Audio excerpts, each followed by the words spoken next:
Good afternoon, everyone. My name is Trina Shanks. I'm a professor at the University of Michigan School of Social Work and help lead our Engage team. We're really excited that you're joining us here this afternoon for this topic on water warriors from Flint to Detroit. I'd like to start with a few housekeeping items. If you want subtitles, just hit the CC for closed captioning at the bottom of the screen, and it'll start to show subtitles. Once everything gets started, if you just want to see the speaker and not a wide range of people who are, have their camera showing, you can just click at the top little dots on the top of your screen and go from gallery mode to speaker mode. And for those of you who are taking the session for continuing education credits, there's going to be a post-test sent out at the end of this. So you have to take that in order to get your credits. And if you have any questions, you can contact our Department of Continuing Education, and that email address will be put in the chat. But it's ssw.conted@umich.edu, but it should be big put in the chat in a few minutes, just so you can have that in front of you. As I mentioned, these Thursday sessions are hosted by the Engage team at the School of Social Work. And really, it's a way to address equity issues in social work practice. And we evolved over the summer from dealing almost exclusively with COVID-19 response issues and community members who were active in that work to the uprising in support of Black Lives Matter. And really now for this semester and ongoing, really any social justice issue that is relevant to the local community, we will try to bring the best people to speak to those issues and have great conversations as a school. I'd like to introduce the Engage team. Next slide, please. It's Aisha Ghazi Edwin, Sonia Harb, Fatima Salman. We have two great field interns, Jamie Simmons, who's been with us since the summer, and Blake Newman, who's just starting this semester. So thank you to the team for all the work you do to make this done. To learn more about us, our website is put right there. So just go to sswumich.assets/community/engagement. Anyways, it's there. It'll also be put in the chat if you want to learn not just about today's session, but about all the things we've done over the last few months, because we've had some really good speakers and all of those are archived. So you can go back and review if you are interested. But today we're talking about access to clean, safe water. It's a recurring issue because it disproportionately impacts Black, Brown, and poor communities.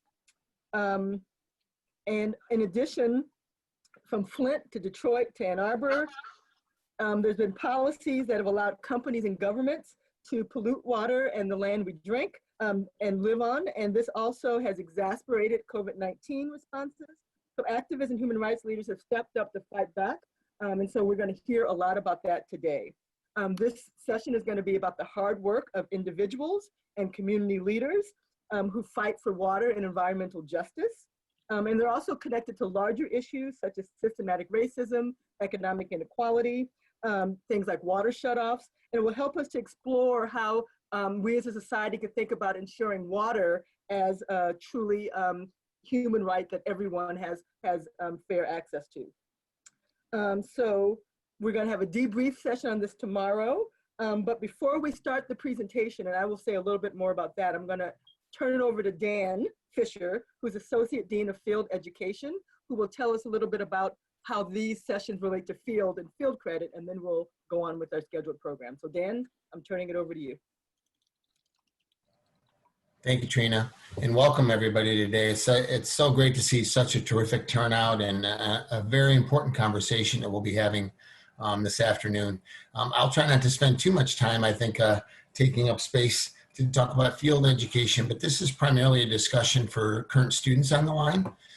Just wanted to give an update on how these sessions fit into field education, but also a little bit of the upcoming field placing schedule for those of you that are on the 16-month or 20-month track that are new to our program. So switch to the next slide, please.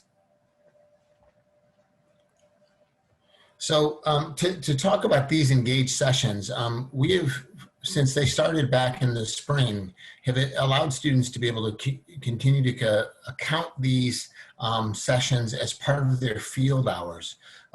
What you need to be able to do is to work them into your educational agreements Make sure that you're having those conversations with your field instructors, that you're participating in these visits.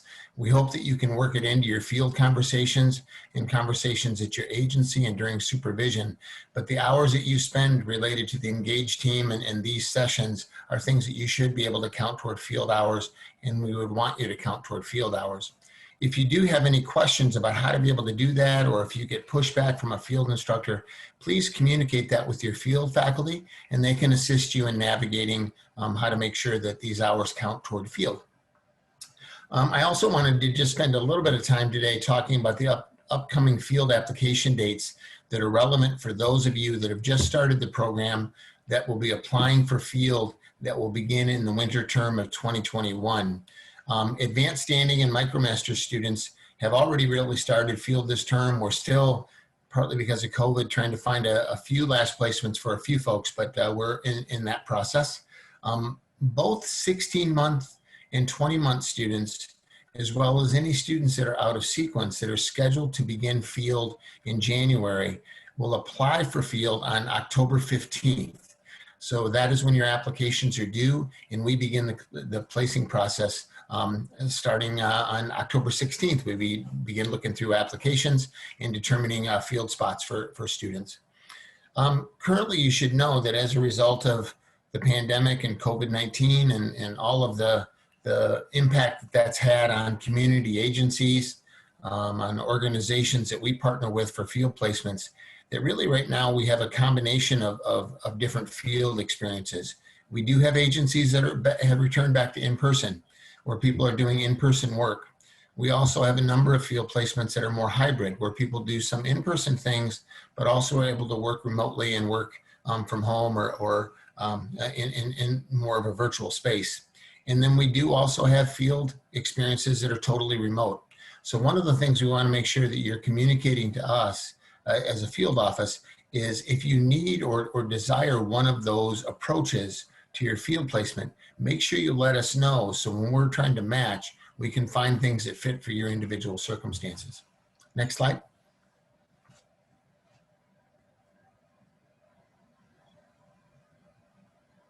Great. We have modified our placing structure within our team based on our new curriculum and our new pathways. We have two placing teams. So our field office faculty are divided into two teams, and each placing team has responsibility for the pathways that are listed on the slide. So as you can see, interpersonal practice and integrated health is our biggest pathway. Roughly about 65 to 70% of our students are in this pathway. So our blue placing team primarily deals with the interpersonal practice group of students, as well as the students that have identified global social work as their pathway of interest. All of the other pathways fall to our Maize placing team. And so communications that you'll be receiving regarding the placing process will come out from the teams. So you'll be working with a collection of folks within our group around the placing process. Next slide. The field application process and what you will be completing by October 15th is this is an opportunity for you to finalize your pathway. Even though I think all of you identified a pathway of interest as you applied to the program and have entered the program, it doesn't become finalized until you apply for field. So if you change your mind, or if there's something that you experience early on in the program that says, wow, I'd really love to be able to do political social work and policy work as opposed to community development, you have the ability to switch that as you apply to field. What you'll also be doing is identifying skills of interest that you want to learn, and identifying the settings of interest where you'd like to be placed. So not specific agencies, but rather the types of settings that you would like to potentially do your internship or your field placement in. And then you'll complete the remainder of the field application, which includes completing a goal statement and uploading an updated resume. Those are things that are shared not only with our team, but also with potential field instructors and agencies that you might be assigned to and be working with. Next slide. real quickly to go through the placing steps, and I certainly don't expect you all to remember this verbatim, and one of the things we want you to be able to do is to reach out to our team if you have questions. Most of this information is on the field education website, and we will likely be doing a pre-field application process webinar that students can join us as well. But I just wanted to go through this quickly. So again, students will be signed to either the Maize or the blue team based on your pathway. Our teams will review your goal statements, your resumes, and the other aspects of the application that you'll be filling out. And we'll be trying to determine 1 or 2 initial placement options for each student. And then we'll be reviewing that within our team and then connecting you and the field agencies that we've identified to review this consideration. So these emails will be sent out from the placing teams to you as well as the field agency. The student and the field instructor should respond to these emails and inform our team whether or not they would like to proceed with an interview for the agency. So as a student, if we recommend something that doesn't seem like the right fit for you, just let us know and we'll begin to look at other options. Next slide. Once you and the field site decide to go ahead with the interview, the team will email both of you to set up this process. We've moved our responsibility for contacting to set up the interview to our students. One of the things that we heard from students consistently is the frustration that sometimes they experienced when sites or field instructors were delayed in getting back with them after they knew their application was sent out. We believe this will be a much more efficient way for students to have control and accountability about setting up the interviews with the agencies, and they'll happen in a more timely way than what we experienced previously. Once the interview date is set, the student is responsible for letting our team know and to tell us the date and the time of the interview so we can continue to track progress. Post-interview, both you as a student and the field instructor will contact our team independently to let us know if this is the right fit. So if the agency doesn't feel it's the right fit, or if you as a student don't feel it's the right fit, you have an opportunity then to consider and look at other options. If you both agree that it's a good fit, then you're placed. We'll be working toward getting you started in January. If it's not, then what you'll do is you'll go back to our team and we'll explore other field placement options for you to be able to consider kind of going forward. So again, we hope a very fluid process where we rolled it out this summer. We've been working out some of the kinks and the bugs. I think when we developed this, we were planning to be able to be in the building together. So that's created some challenges, but we've developed some adjustments and modifications, I think, that will allow for this to hopefully continue to be fluid. Next slide. And so that's just a kind of a quick summary of those of you that are thinking about applying to field or applying to field for January starts. Those of you that have just started field as well, we will be hosting next week a webinar on our new educational agreement to be able to assist you on how to be able to use that document as you go through your first term in field. So keep on the lookout for an email that'll be coming out for our office related to that. And I'd be happy to address any questions. If people have them, I'd like to keep it brief so we can move on to the bigger topic of the day. But any quick questions that people have, or if people are seeing things, that our team is seeing things in the chat that I can respond to, that would be very helpful. Yeah, hi, Dan. Thanks so much for that informative presentation. We do have a question from Heather Byrne, who is asking, does anyone know where to find a field application? I can't find it on the SSW website. What I will do, I don't have it readily handily available, but the link is there. If you go into the SSW website and go to the field education section and then search for field application, there's really a whole web page that really describes through it, and the application will be there. What you can also be rest assured of, Heather, is that we will be sending out from our office the links to when we're ready to get this started. We're making some current tweaks to the goal statement questions that we asked based on feedback that we got this summer. So that's why it's not available yet for you to be able to see. But we will be sending out a communication to all the students that are scheduled to start field in January, coming up within the next couple of weeks. So you'll be getting that from us soon. And if you have any questions in the meantime, just reach out to our office. Thank you so much again, Dan. So I'm going to turn it over to Trina so she can transition us into our presentation. Yes, thank you, Dan. It's always good to partner with the field office so that good work can be done in the community. So most of you are here today for the discussion about water warriors from Flint to Detroit on water justice. And so just one other quick housekeeping item. If anyone wants to participate in discussion as a school, we'll be having a debrief tomorrow. And at the end, we'll make sure we share the link to that as well. So today's speaker will be Monica Lewis-Patrick. And she is Executive Director of the We the People Detroit. We also have Bryce Anderson-Small, and he is founder of Detroit Recordings, LLC. And then we have Lisa Leverett, who's Director and Chief Orchestrator for Community Connections Grant Program. So we're gonna have each of them speak about 3 minutes to introduce themselves and talk about their involvement in water justice issues. And then there'll be a panel discussion that's gonna be moderated by Aisha Ghazi Edwin. And then we'll have an opportunity for questions and answers and follow up. So first I'm gonna turn over to Monica Lewis-Patrick. We look forward to hearing from you.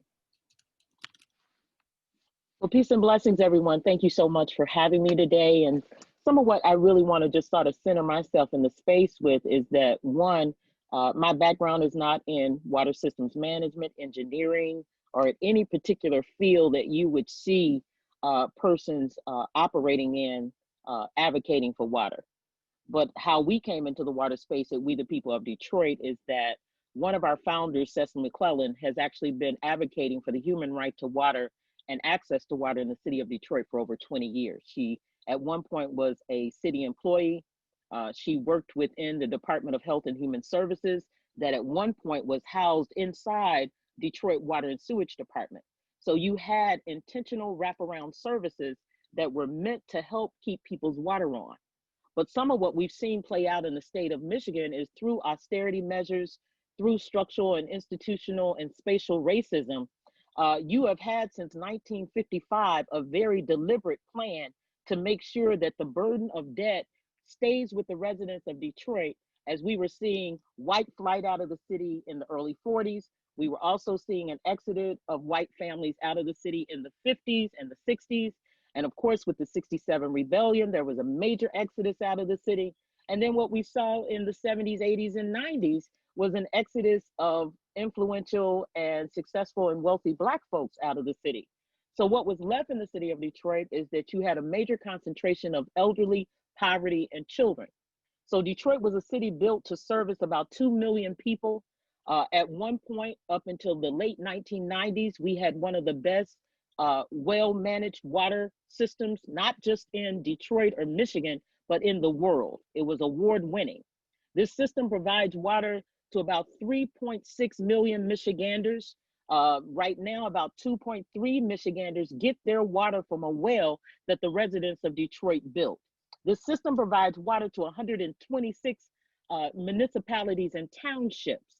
So as you're seeing all of the surrounding communities, the bedroom communities and suburbs that surround Detroit and Flint, they have access to water. And then what you see in the middle of that is that those two predominantly Black and poor communities do not have that same access. A big part of why Flint was poisoned was in the rush between the austerity that played out on the conservative side of the aisle and also the greed and the self-indulgence that played out on the Democratic side. So it wasn't just one party that participated in the destruction of the city of Detroit under the guise of bankruptcy and corruption. It was actually a well-devised plan that has been in operation for about 50 years. And so what we know is that we sit on some of the most critical world water access in as it pertains to the Great Lakes. About 23% of your water access globally in terms of fresh water sources are at our back door. But what we have found in the state of Michigan is that, and across the country, there is no policy to ensure that there is a human right to water. And part of what has been very complicated in order to get Michigan to move toward a human right to water has been the fact that only in these particular small segments of the population do we have municipal access, but a large portion of the population of the state still gets their water from wells. So when you look at the bifurcation of it, it's not only politically bifurcated, it's a bifurcation between rural versus urban. It's a bifurcation along racial lines. And then there's the bifurcation around whether or not water itself should even be classified as a human right. Well, we've already decided that we, the people of Detroit, that water is a human right. And we've already committed our support and our life struggle to ensuring that right. What we continue to know over and over again as we sit in the middle of COVID, we just released research about a month ago that shows there's a direct correlation between water shutoffs in the city of Detroit and the high number of COVID cases and deaths. We also have data and research that shows that in the year of 2018, we sit in southeastern Michigan that had the highest number of hepatitis A cases that had ever been documented in American history. So speaking directly to those persons that are seeking to become social workers, one of the problems we saw in the city of Detroit is because many of the people that were servicing the community of Detroit, about 70% of the people that work in the city don't live in the city. There was a deep divide between the healthcare and services that residents are receiving and the lack of understanding of the cumulative impacts of poverty. And so in 2015, when we were working with Henry Ford Health Systems to try to figure out how could we raise the public health impact issues to really get the policymakers to understand the urgency and the crisis we were in without having access to water. And what Henry Ford Health Systems decided at that point is they would collaborate with us, but they were very fearful of the political backlash. So what we were able to do is to combine forces to use our water water mapping information. And then they were able to lay over top of that over 37,000 cases that they had seen in their ER. What they saw is that there is deeply a correlation between shutting off water. Because what we know from the health profession, if you just live on a block where one person is cut off from water, it increases the probability of you contracting a waterborne disease by 100%. So imagine in a city where you've had over 171,000 houses shut off from water. But even greater than that, we have found that this is not just an issue that's significant to Detroit and Flint. Right now, in the middle of a pandemic, you still have thousands of families that have no pathway to washing their hands or flushing their toilets. In Flint, there's about 7,000 households still without a pathway.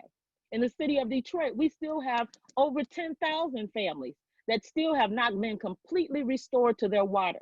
And then what we know across the nation is right now, during a pandemic, there's about 20 million families that do not have access to clean, safe, and affordable water coming through their tap, and they don't have the ability to properly get rid of their sanitation. And so we've got to look at this not just as a problem that's systemic to Black and brown communities like Detroit and Flint, but what we can say is in Chicago, that's only 3 hours from here, their water rates have tripled in the last 8 years. In Toledo, that's about 45 minutes from here, their water rates have doubled in the last 6 months. And Flint, who plays one of the highest water rates in the country, the average water bill is about $200, $250. They are on pace on the other side of this executive order that does not allow them to continue to shut off water. They're on pace for their water rates to go up to about $400 to $500 a month for water they still cannot consume or wash or prepare their food with.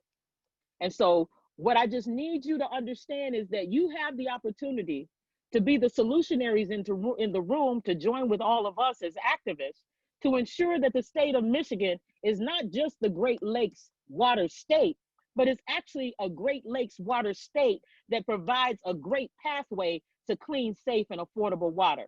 And I'll petition each one of you to deputize yourselves as future social workers to find some part of this struggle to get in, because the fight for clean and safe, affordable water and access to it will be the fight not only for the rest of my life, but it will be the fight of your lifetime and for our children's children. And we owe it to them to be able to create this pathway. So I'll stop there and take any questions you may have. That was fantastic, Monica. I mean, you shared so much knowledge with all of us. We are gonna have an opportunity for questions in a little bit, but if you do have questions, feel free to put it in the chat and we can unmute you. We'll unmute you in a few minutes. Bryce, if you want to go ahead and jump in, introduce yourself and your role in this movement. Boom. Peace, everyone. I am Bryce Detroit. Yes, CEO, founder of Detroit Recordings. My work is called Entertainment Justice. We'll start there. Entertainment Justice is a particular movement. Pioneered this work 10 years ago, and it was me as an entertainment professional, in particular, record producer, performing artist, as well as songwriter. But it was me acknowledging that, first off, the first iteration of my career took place in a corporate entertainment space. As a chief production officer for a boutique independent label, my job was to create the artist rosters for the label, as well as develop the talent that we would then market to national distribution companies and international distribution companies to get a label deal, a distribution deal, excuse me. So it was in the first iteration of my career where it became really clear for me, like my job as a record producer is to create content that emotionally compels people to behave in prescribed ways, as well as to see themselves in particular ways. From a corporate entertainment standpoint, our job is to compel folks for consumer behaviors on some bottom line tip. And we do that by giving them images, presenting them artists, and these artists use songwriting, storytelling, in brackets, storytelling. So the artists use storytelling to paint pictures of themselves behaving and engaging in their built environment. Just from that sentence alone, we can just reflect really quickly in our imagination the songs that we like the most, or the songs that we may have liked at a point, and just think about some of the lyrics and how the best songs really paint vivid pictures in our imagination of the singer or the performer actually behaving and emoting, interacting with other individuals in particular kind of ways. So for me, that's all behavior science, bottom line. So my approach to record production for my entire career has been looking at it as a behavior science, and my job being to influence identity and inform and influence behavior patterns. So in 2009, jumped off that path for spiritual reasons, realized that that corporate music space was not a space that was designed for narratives of diasporic African and indigenous people that exist outside of the very narrow Western settler colonial narratives. Those narratives that orient diasporic Africans or Black and brown people. You're gonna hear me say diasporic Africans. This is real quick aside. You're gonna hear me use the language diasporic African. You're gonna hear me use the language Detroit African. These are phraseologies that I've created for myself as a mechanism for decolonizing as well as re-ancestralizing myself. So you're gonna hear that, just putting that out there, a little glossary note. So yeah, that space is only dedicated to promoting images of diasporic African and indigenous peoples as pre-existing characters in the settler colonial narrative. So it's fine to make music that portrays Black men as criminal consumers or parts of the criminal economy. It's fine to promote images and make records that promote women as part of the sex worker economy, and it's no shade on that at all. So let's be super clear, no shade, yet that is a very narrow, super myopic scope range. So either we have criminal consumerism, we have sex work, or we have this image of the assimilating Black person who is intentionally and joyfully uplifting and upholding European value systems and is promoting the cultural assimilation into this settler narrative, this white America shit. We all adults, so yeah, Bryce is gonna be free with his language too. You know what I mean? So I'm just creating that and putting that context there to get to this part of the story. So in 2010, did a project with one of my brothers, Kadiri Senefera, who's an ancestor now, Ashe, but did a project with this brother, and it was all about working with young people to create media that basically is having a conversation about what is influencing you for underage drinking. So we decided, so my approach was a media deconstruction route, first showing people, the young people, like, let's look at your songs that you all are in your top 5 or whatever. We're gonna look at these lyrics, break down a verse of each one of your favorite records, and the assignment is going to be to close our eyes, listen to these lyrics, and imagine what images pop into your imagination. In doing that exercise, was able to show the young people what is the real magic, what is the real power of music, what is the real power of entertainment. It is putting images into one's imagination that inform their self-identity and inform how they may behave. So if you're listening to a record and they're talking about popping perks, then you're literally imagining the artist and maybe yourself popping perks. You literally, if the dude is talking about shit, wet ass pussy, WAP. Everybody know this song, right? What are some of the images that come to mind when Cardi B and Megan Thee Stallion are actually rapping? We're getting images of women in sexual engagements of various types. So that is the real power, and that is the behavior influencing mechanism. It's the ability to implant an image into one's imagination that informs, that essentially is seated in the subconscious, and this is real like behavior science shit. It's seated in the subconscious, and this becomes a potential script for how one may respond if triggered in a particular way. Same thing with, like, if you listen to a record and it's talking about do say, and it's painting a scenario of someone in the club.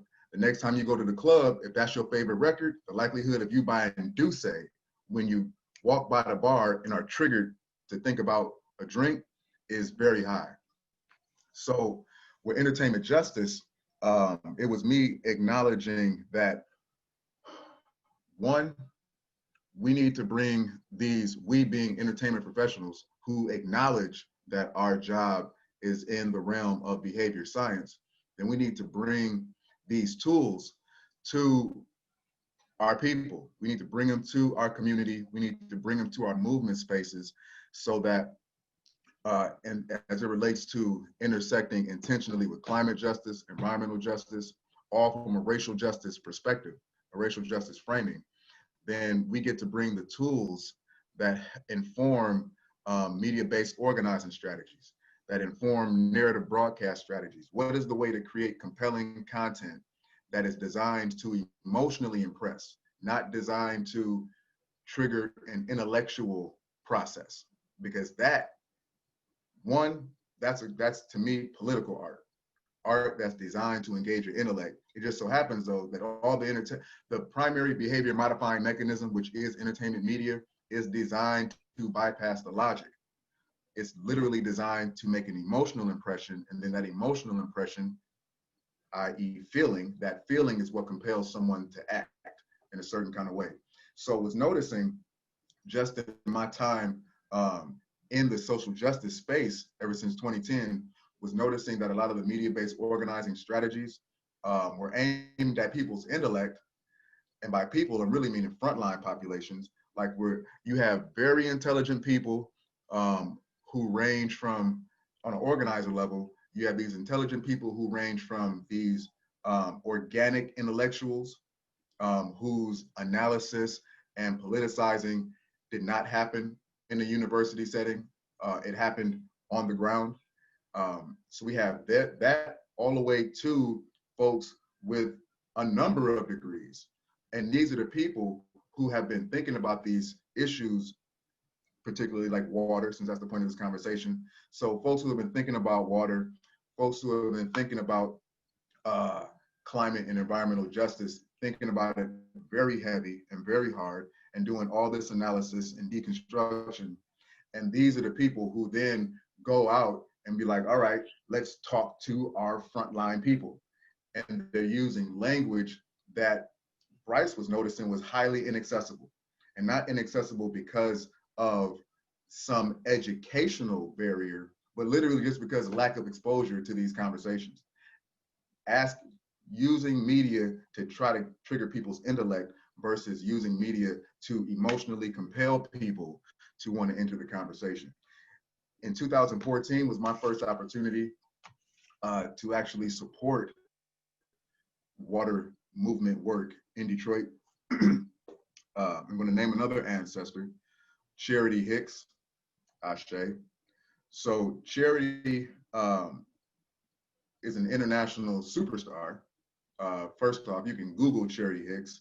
She, in many ways, was the matriarch of our water movements in Detroit. And it was Charity being assassinated, really. And that's a whole nother story about that. But she was assassinated on a trip to New York to speak in front of the United Nations.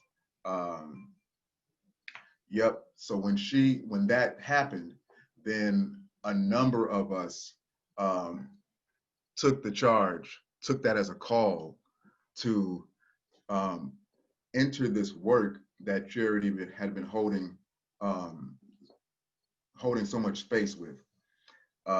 Because my skill sets and my entire social practice is in the world of art, and at the intersection of art and media-based organizing, then in 2014, one of my first points of entry into the water movement was supporting the media-based organizing strategies and the narrative broadcast strategies.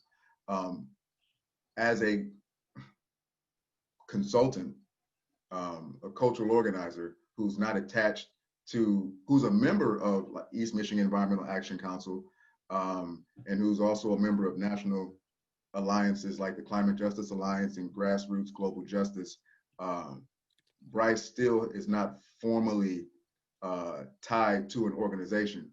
So was able to work amongst different organizations and different groups of people to literally, like, one way that the media organizing campaign looked was, it was summertime, so we organized a workshop, a couple workshops at the Allied Media Conference. So that was one way that it looked, was working with Tawana Petty, who, if you have not heard that name, you need to Google that name. Tawana was leading our social media strategy at that time. So supporting in that way on a narrative level, as well as working with this organization that's now defunct, but it was an organization that came into the fight, and essentially it was creating a space for folks under 35 who are not typically doing movement work, but wanted to come support and wanted to be of real value add. So, excuse me. So that was the way it looked in 2014 and 2015 and 2016, as well as doing a number of direct actions, all from the frame of cultural organizing. For me, my big point was to support the way that we framed the conversation around water affordability, water accessibility, as well as water as a human right. One thing that was very real that was happening on the ground in terms of a challenge for us to get more people who were literally being impacted by the water shutoffs, by the crazy water rate hikes. Folks, we were experiencing challenge with a certain population, with certain populations of people entering the conversation. One was the those who may self-identify or may be categorized as underemployed working poor. There was a significant amount of that population, that audience, that was just really mired and drowning in shame. And it was the shame of being in this really intentional socioeconomic circumstance, this violent socioeconomic circumstance, the shame of not having water. Some people 1 day, some people 1 month, some people for years. Like Monica can tell you, because We the People Detroit has been doing a lot of grassroots research, created an entire grassroots research wing to their operation, just so that we can be affirming ourselves as researchers, as scientists, as statisticians, and then also from an equity and accessibility standpoint, begin to empower ourselves through culturally relevant and socio-politically specific metrics. So yeah, short story though, there was a number of people who were shamed and who were not raising their hand when we're doing these direct actions, like setting up water stations. That was one thing that definitely supported, creating, helping to set up a handful of water stations that were active from 20. Oh, Bryce, I think you just muted yourself accidentally. Boom. Bryce, So, yeah. I want to just jump in real quick because I think what you're saying is really important, and I just want to bring back the context. The fact that you talk about behavioral psychology and language and framing, helping to frame from music to movements is powerful. And you have been a huge force in empowering people to join the water justice movement in Detroit because you help them think about, how does this issue affect your self-esteem? How do you become empowered about it? How do you fight this justice and know that you can demand a solution? So I want to bring this back for social workers because this is our job, right? Our job is not to come into communities and tell them what their problem is and tell them how to fix it. Our job is to help elicit the solutions from those people affected by the problems because they know best what they need. And I think that your work exemplifies that. So I want to thank you for sharing about framing and context. I do want to give Lisa a couple minutes because I think that we have a lot of questions that people want to ask all of you. So unless you have any closing remarks, I don't want to cut you off because I know you were about to say something before you went on mute. Yep, it's gonna be the boom. No, it's all been a boom. We just say, yeah, there's a lot more to share, but the short of it is, a population of us must deputize ourselves to support the cultural shift. There is a shift, culturally speaking, from shame to self-advocacy, from shame to agency, and media and cultural organizing can support, as well as the shift from this petty bourgeoisie assimilated classist perspective to, regardless to my income bracket, I am being directly affected by everything that happens in this water conversation. So there's a real cultural shift that must happen.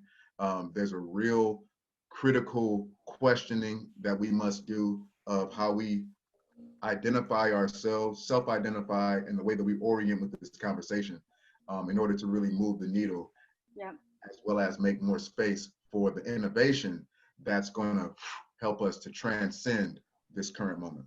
Yeah, totally. And I like what you said again about like, it is important that we not make movements inaccessible through using academic jargon and language. We isolate the people who are the very experts about the problem, right? Cool. So you have, I think that your work exemplifies that. So thank you. Again, if you have any questions at all, please put them in the chat and we'll unmute you in a bit. Next, we are going to move on to Lisa Leverett, who is amazing, and she's the director and chief orchestrator at the Community Connections Grant Program, and she's a prominent activist and advocate in Detroit. Thank you. Good afternoon, everybody. Lisa Leverett. I am a lifelong Detroiter. I was reared and educated here in Detroit.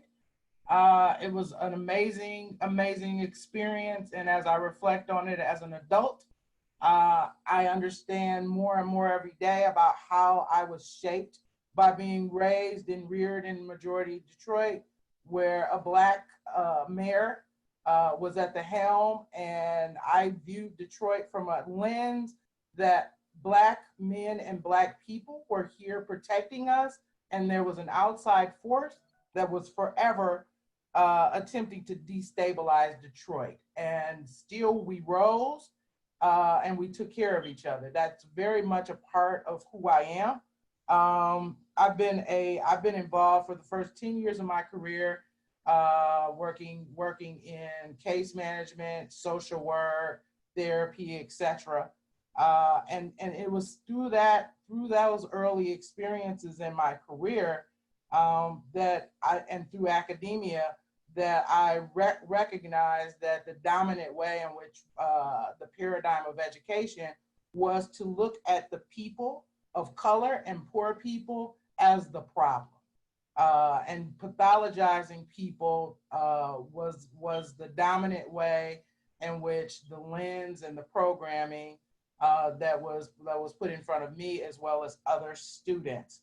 And as I moved through my career, recognized that how could it be that folk began to travel and began to question, how can everybody have the same degree of quote unquote pathology? And then it is through that lens where I started to develop my understanding of the forces and the systems that were acting on people of color and poor people, and the narratives that Bryce spoke about that were shaping not only my narrative that I had about folks, but everybody's narrative. And it was coming from absolutely every system. It was coming from finance. You know, if you were Black, you had to be poor because you just don't manage your money properly. If you were Black and brown and you lived in areas that were disheveled, it was because Black and brown people don't take care of their communities. And there was this dominant narrative over and over again, from finance to politics to environmental, that heaped the blame on people of color and poor people.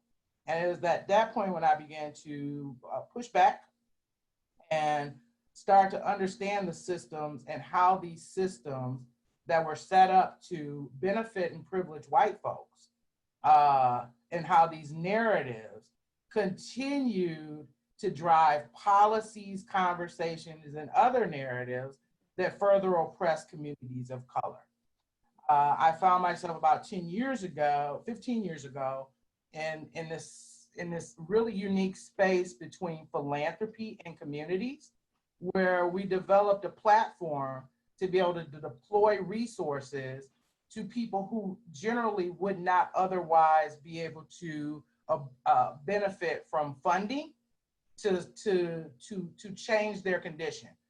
Although they were closest to the problem, and thus close to, had solutions, they had absolutely no access to funding of any sort to support those ideas to try to change their condition and engage in self-determination to change their very reality.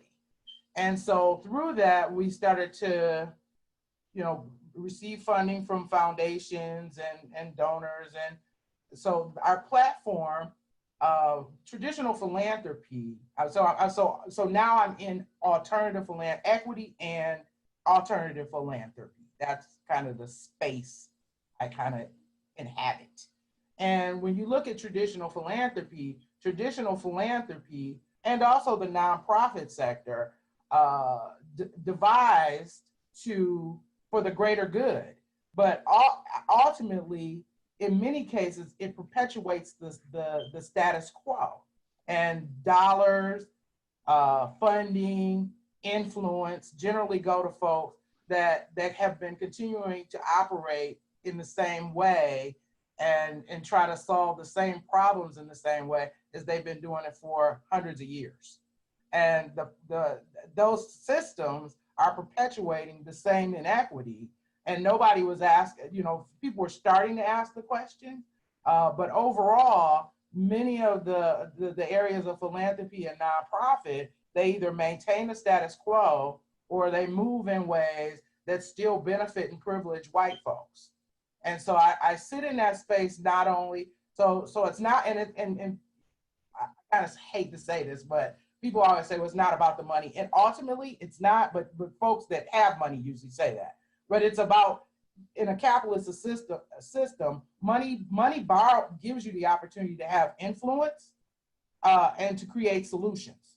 So in that way, money is important in that space, but it's not the most important thing. So our platform allows for the deployment of resources to folks, but it also looks at the elements of philanthropy and allows us to, it demanded that we change the way that we do philanthropy as well. In terms of, we have a panel that is made up of community people because we believe in self-determination and believe that the people that are both have the lived experience are best suited to decide who gets the dollars. We have created jargon-free applications because culturally it is really important for the philanthropy to actually be aligned with the understanding and the beliefs of the people that are going to have the money and create the solutions. We offer coaching, we offer technical assistance because there's, the whole philanthropic process is ripe with just pitfalls that are meant to create a schism between the people who are most adept and able to solve the problems and the people and the money changers, the people that have the money. So we have a whole system and platform that is adapted for people in communities to be able to have resources to change solutions. So in that way, I call myself, and when you talk, we the people, Monica, Bryce, they are in the trenches, and that's not necessarily me. I always say that I'm activist, organizer, adjacent. So my link to the water piece is, one, I'm a Detroiter, right? And I'm a Michiganian. And so in that way, folks that I love and care about and live near, and I understand that they are impacted directly by this.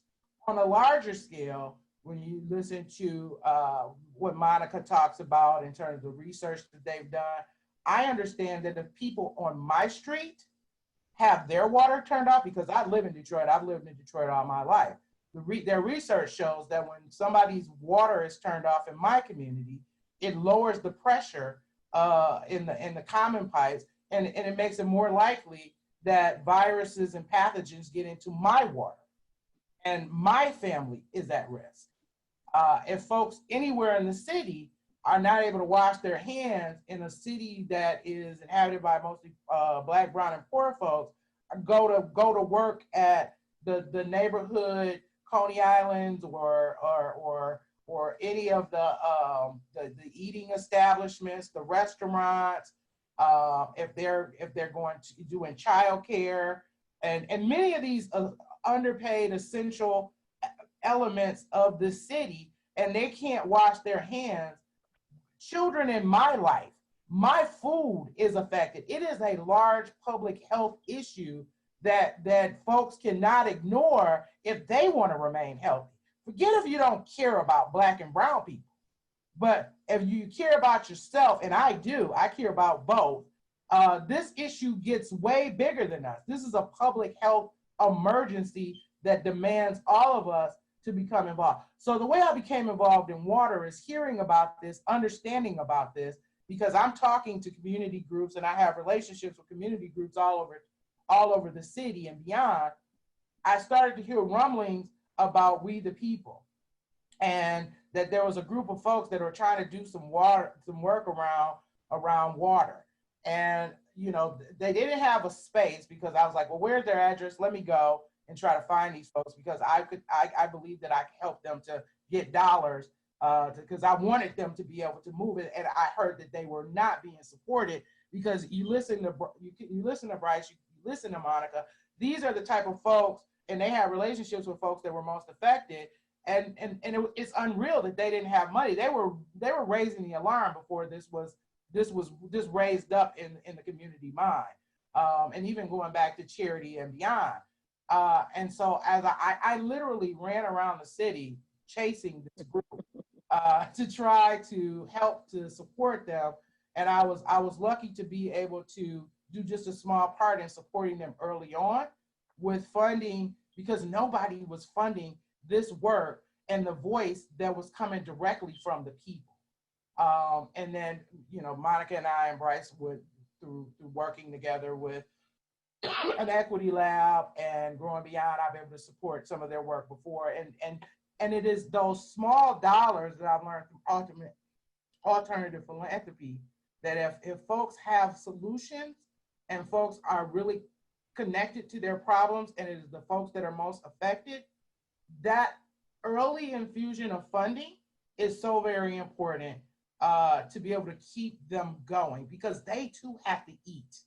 And they're fighting against the system that is interested in quieting them, lowering their voice, and even eliminating them from the conversation, because those are not the voices that they want to hear, that are saying you're oppressing us and you're benefiting. White folks are benefiting, elite people are benefiting, and here these groups are saying, no, the people that are most affected, you all are benefiting and standing on our backs, and we're dying as a result of it. And then when you consider the intersection of how like something like COVID will come into play, that magnifies and the deaths, the destruction, and the suffering, folks don't want to hear that, because when you start to raise that in that narrative, as Bryce talked about, you know, it gets people's attention,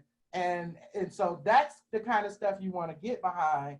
And as social work students, there's a couple things. Again, understand the systems and policies.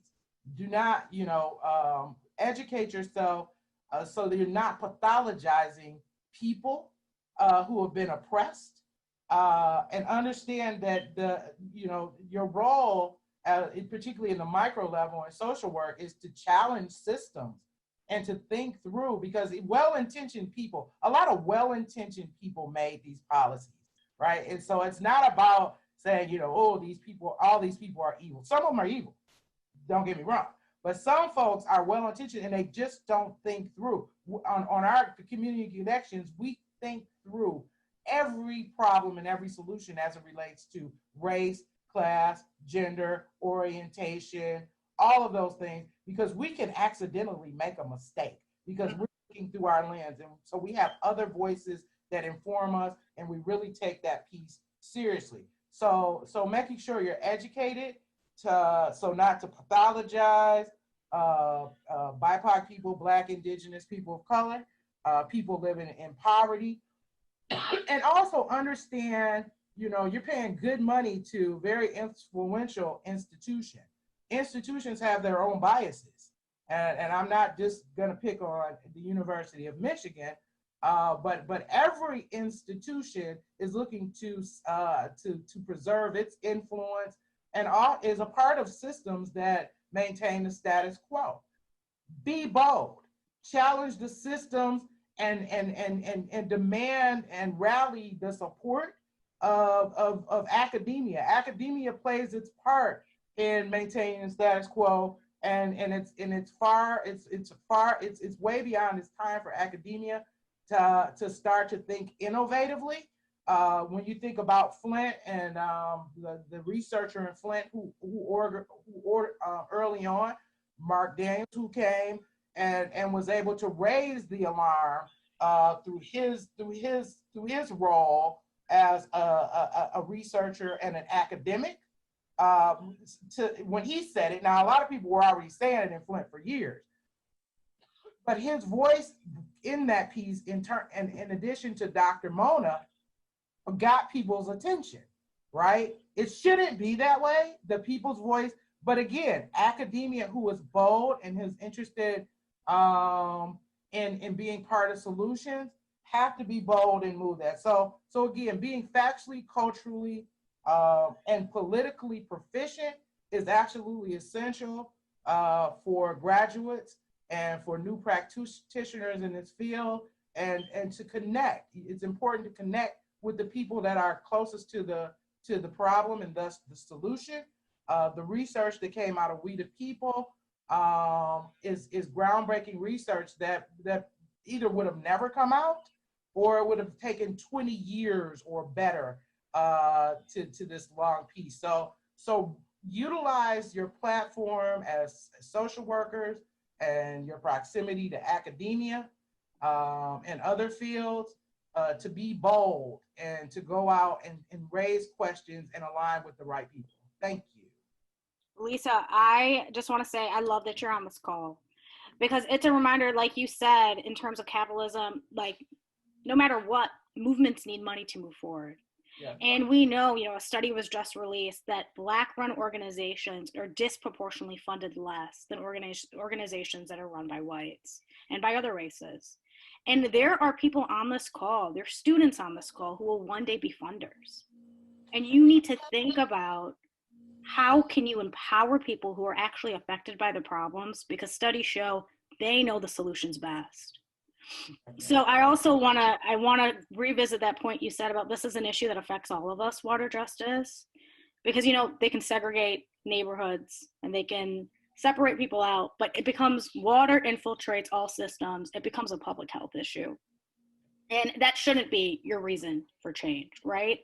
But it's just a reminder that we're all connected in these systems. So I want to thank you. So Lisa, go ahead. Yeah, on one closing point, and again, as students going into the world, if you look in the nonprofit sector as well as philanthropy,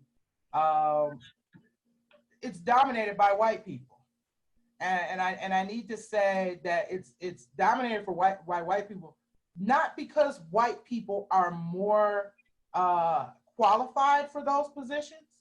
They are. It is in many cases a byproduct of the same oppression that promotes white folks over Black folks. So you get white folks, even well-intentioned white folks, into these positions as a white person who becomes a part of this employment money changer system and philanthropy, nonprofit, even for-profit banking, finance.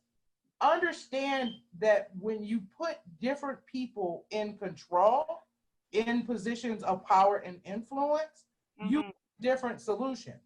Right. So we are at a place in this work where white folks need to understand that in many cases, you're going to be called to, in your best moments, to figure out where you're going to place yourself.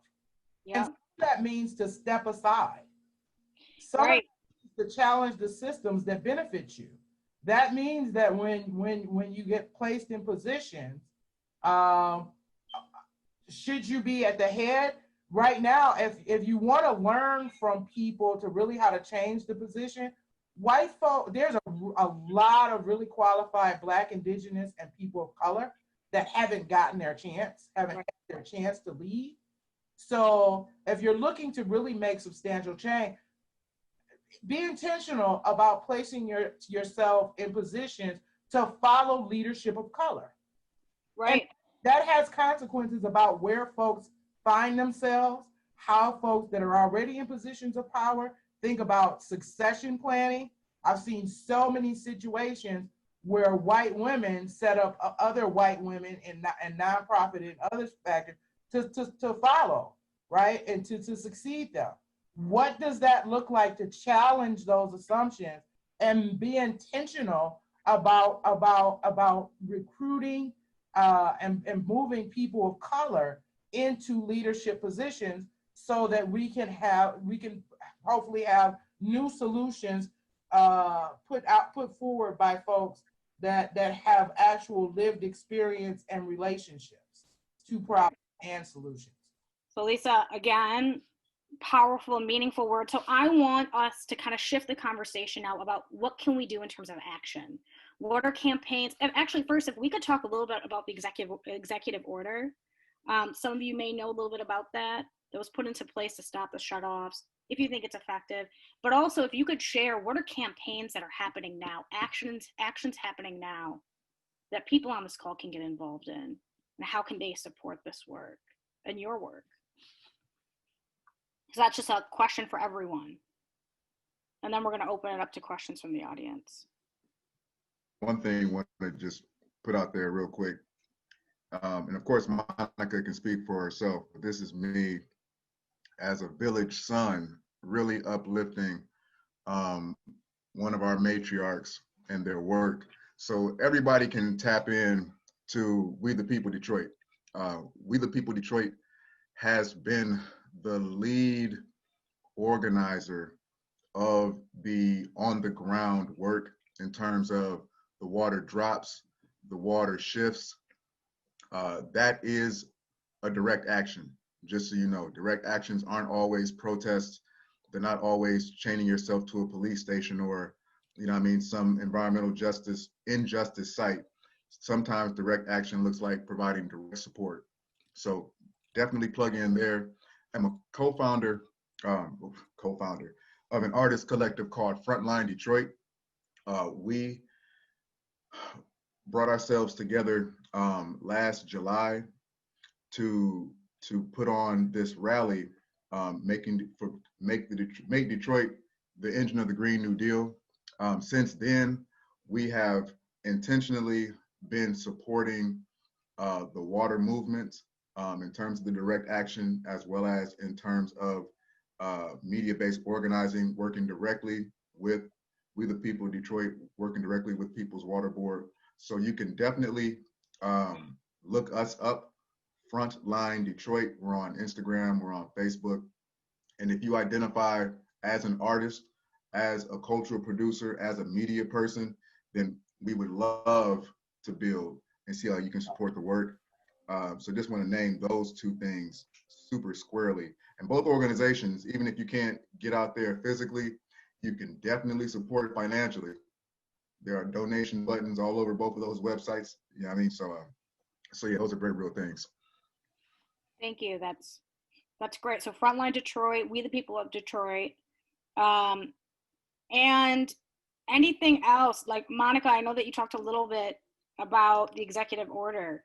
Could you elaborate on that for us? And well, what we know is that the executive order that Governor Whitmer put in place, she actually extended it at the top of August. And then what we're seeing is that it is extended through December 31st. So after December 31st, and this is something I want to make sure as social workers you're all clear on, the $25 restoration fee, it only allows you to defer your water debt. So you have homeowners or residents in Detroit who don't owe the bill that's attached to their property.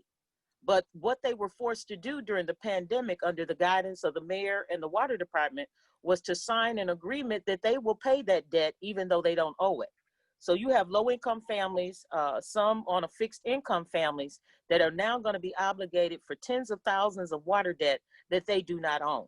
The other thing that I've got to raise too is that we're also living in a city that during all of this structural violence of disconnecting people at a massive level, still made the decision to take out of the school aid fund for the students of Detroit. They took over $600 million to then invest in a billionaire's downtown development strategy. So this is not Detroiters who just woke up one day and stopped paying their bills. We have experienced for the last 20 years, our water rates have gone up over 478%.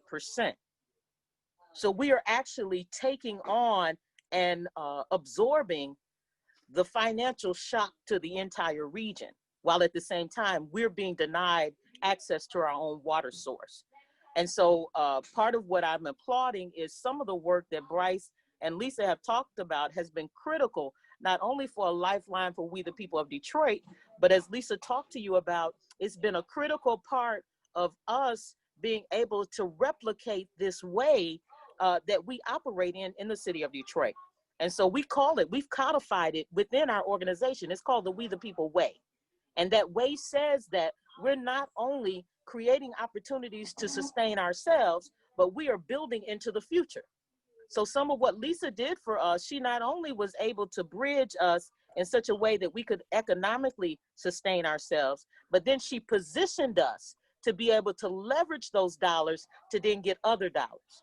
And what we have done is we've been able to be very strategic about making sure that those dollars are being spread in other ways to seed other worthy ideas and innovation.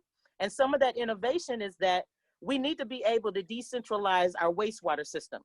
Detroit, 10% of the overall budget for Detroit Water and Sewage Department goes toward the 83-17 split with these 83 communities that are outside of Detroit. Why would you in a bankrupt city still continue to subsidize an entire region if you're already in a financial bind?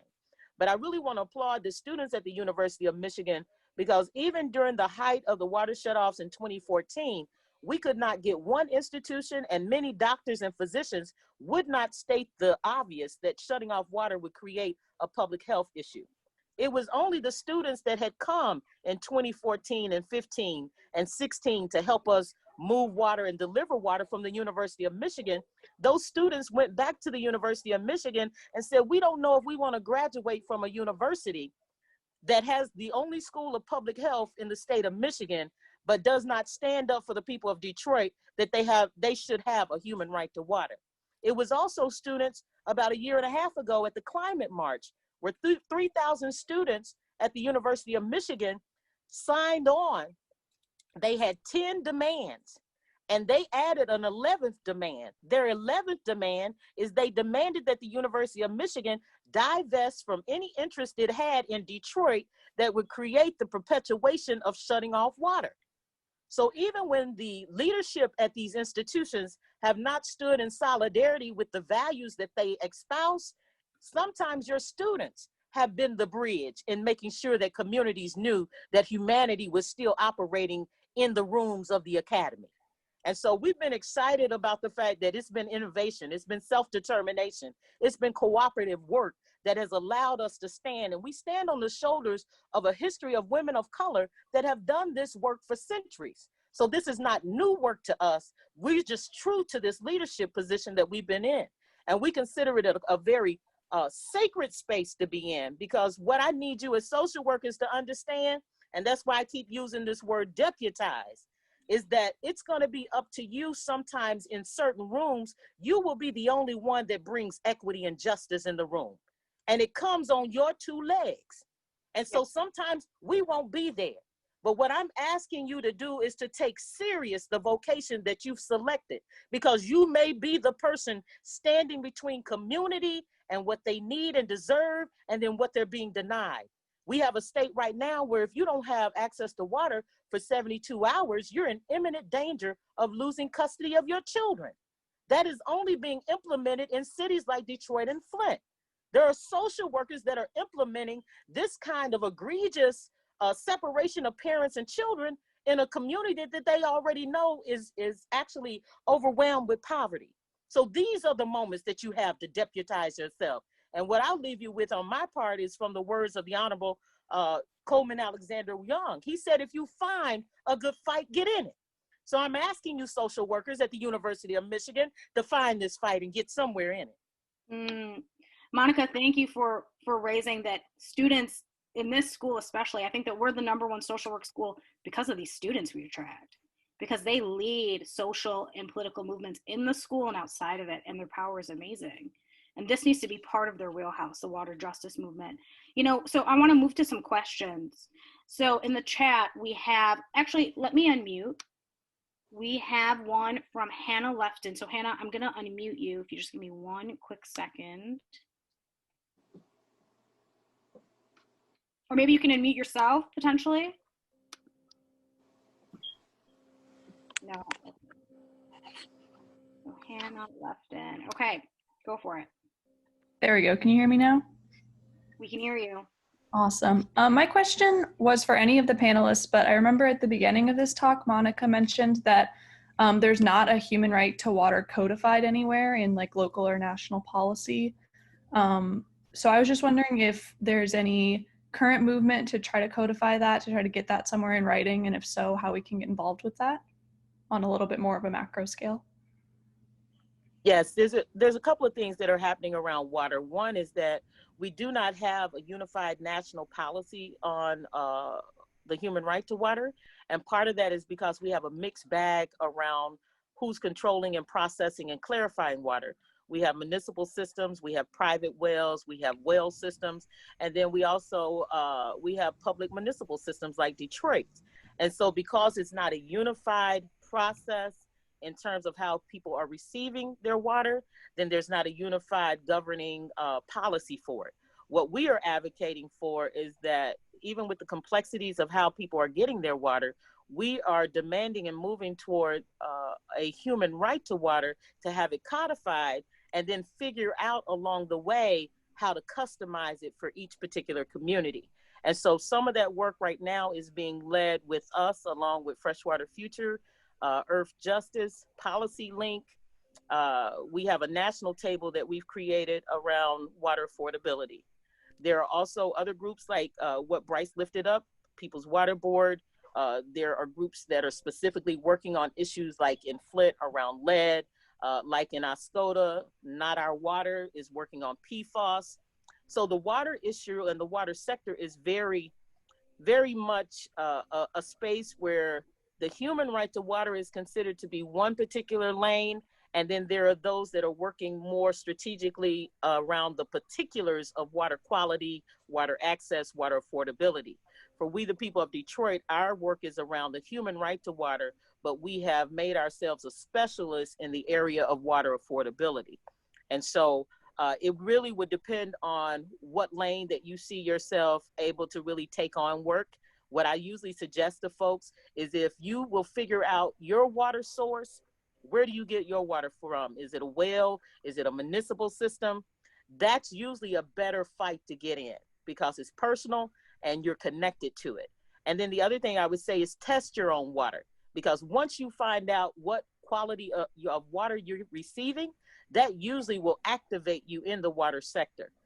But you can always get in contact with us at We the People of Detroit. We're always happy to direct you to who may be your local contact, or you can actually come aboard with our state and national work that we're doing in Michigan and across the country.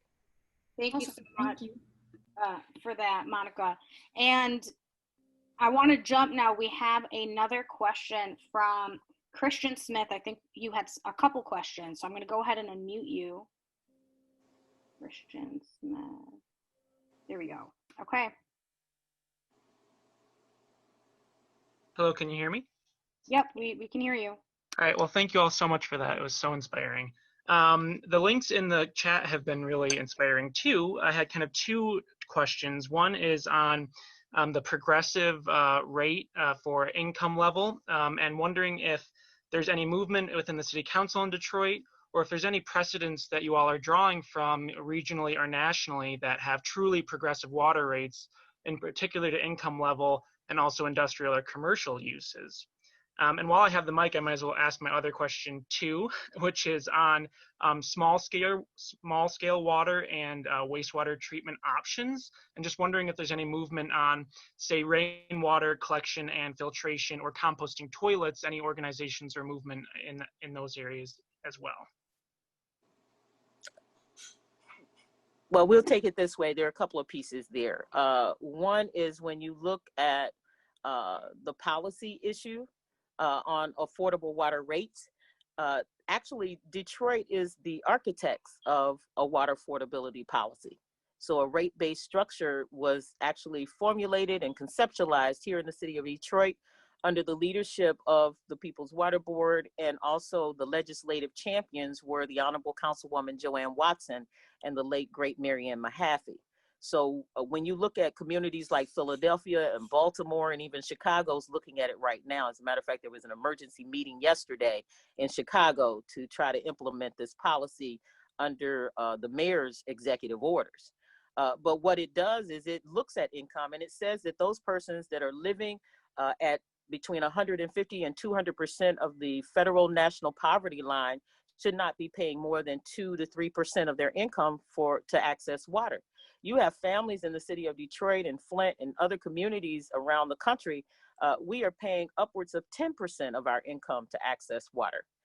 And when you look at a community like Flint, where they're forced to pay for the water, but they still don't trust it to drink, then they are being taxed unfairly, because now they're having to purchase bottled water in addition to still maintain the cost of paying for the water coming through their tap. And so we believe that an income-based rate structure based on the economist Roger Colton is that an income-based rate structure would actually bring more revenue into the system. There's a report that I'm going to put up that shows that of the 126 municipalities and townships that get their water from Detroit, that if all of them would adopt a rate-based structure, that for Detroit alone, it would generate an additional $38 million annually. And then even in the smallest municipality that we provide water to, and I think that they have somewhere around maybe 1,000 people in their township, their water rates, an income-based structure would actually garner them an additional $15,000 a year. So it actually is a way to create a revenue generator for those communities that find themselves taxed and in a bind financially and unable to make the necessary investments into the system. But I would answer to your other part of the question is that there is policy recommendations that we have already drafted. We, the people of Detroit, has been working for about 1.5 years with the University of Michigan's Environmental Law Clinic to put together, along with Freshwater Futures and the National Wildlife Federation, we have a policy that is ready to go. And as a matter of fact, we had meetings yesterday to prepare it to send to the governor and begin to shop it around with the legislators. The other thing that we have, and I put it into the chat, if we've created something in collaboration with our partners at the Charles River Watershed, there's a person there by the name of Dr. Bob Zimmerman. And what Bob has created is something called a QUERC, a Community Water Energy Resource Center, that will allow us to deconstruct these massive wastewater systems and combined sewage overflow systems and be able to take that wastewater and turn it into at least 4 streams of revenue generation, because it then can generate electrical energy, it can generate thermal energy, as well as it can be a gray water source for commercial use, and also the solid waste can be turned into fertilizer. Right now, Detroiters are spending over half of their income that's coming into DWSD just on water debt alone, and then the other portion of those dollars are spent to address the combined sewage overflow, which in many communities right now in Detroit is causing the flooding. So all of these things right now we know are structural harms, but we also know that we have pathways and technology and best practices that could be put in place that could really not only make life and quality of life better for Detroit, but this is a solution that we've been working on to make this quality of life issue around water disparity a response for the state of Michigan. Michigan should be leading on all things water. With the largest, bodies of fresh water, I think, in the world. Everyone should have equal access to water. So Monica, I'm gonna let one more person ask a question, but we need to wrap up in a few minutes, so it's gonna have to be very brief. But I know that you had a few questions, Alicia, so I'm gonna give you a chance to ask them.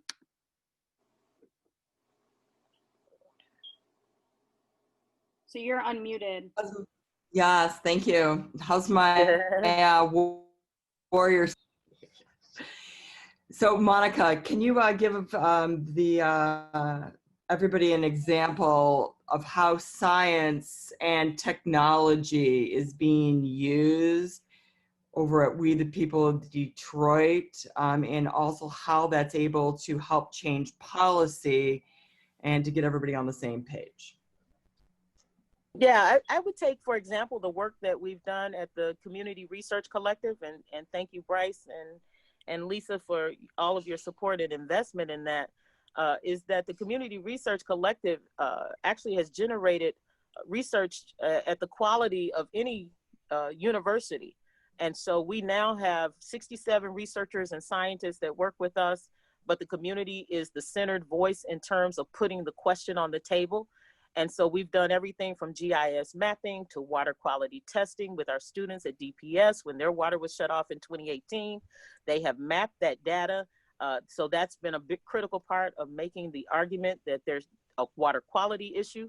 We've also been able to map, there is research that I put up that we were able to map the impacts of COVID-19, also race and economic disparity, along with the death rates of COVID and water shutoffs.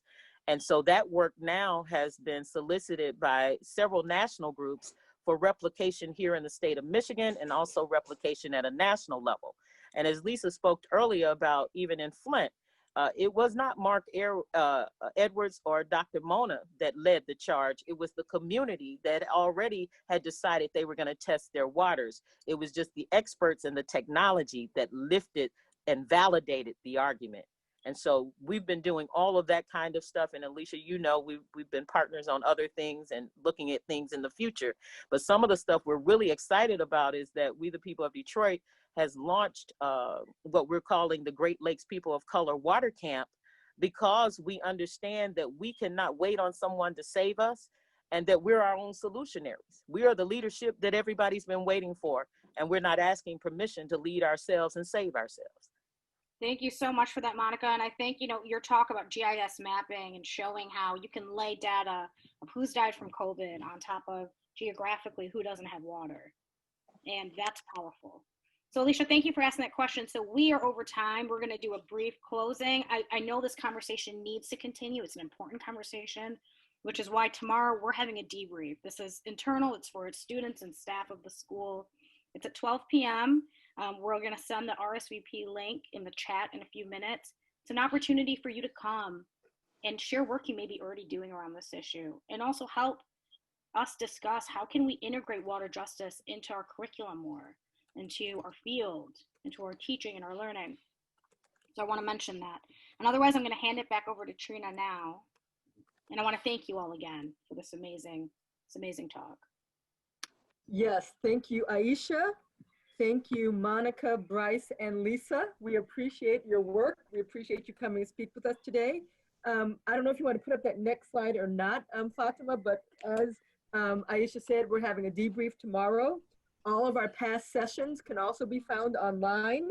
And next Thursday on the 17th, we're going to be talking about racial equity in Washtenaw County with Justin Hodge, Ashley Krasinski, Felicia Brabick, Katie Richard Schuster, and Amber Williams.